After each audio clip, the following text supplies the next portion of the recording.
So as Claire very kindly introduced me, my name is Talon. I'm one of the specialists in poisons information in the Welsh National Poisons Unit. We're the Cardiff contingent of the National Poisons Information Service, broadly speaking.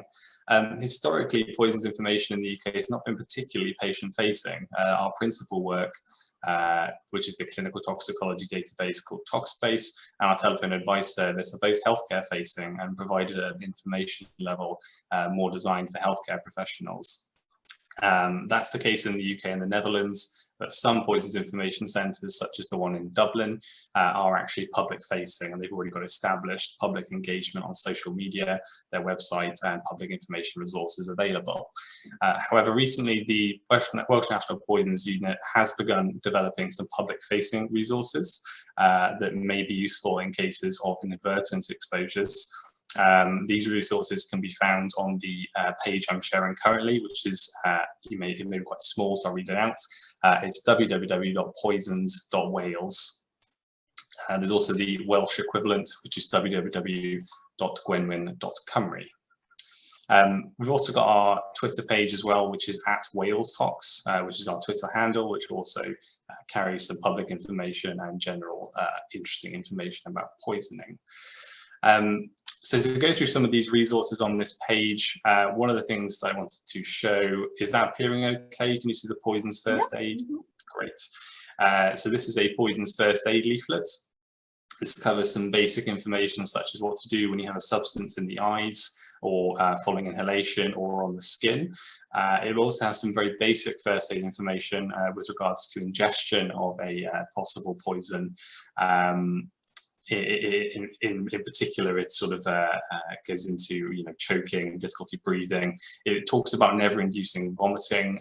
Something that we found quite commonly in poisons over time is the use of saltwater emetics, which are gradually being phased out, thankfully.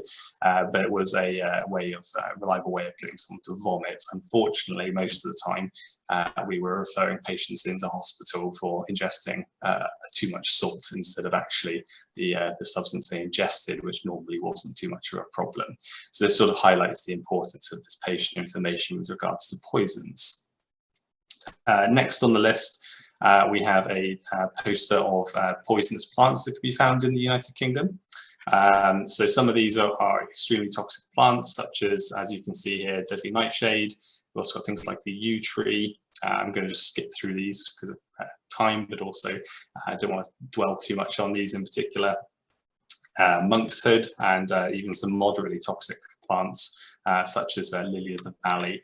Going further down a bit more, there's also some lower toxicity but still potentially hazardous plants such as the colourful Aromaculata, or lords and ladies. And then lastly, we've also sort of developed some teaching resources. This is a poisons quiz that's aimed mainly at children. The questions tend to relate to poison control centres operations, but also some toxins as well.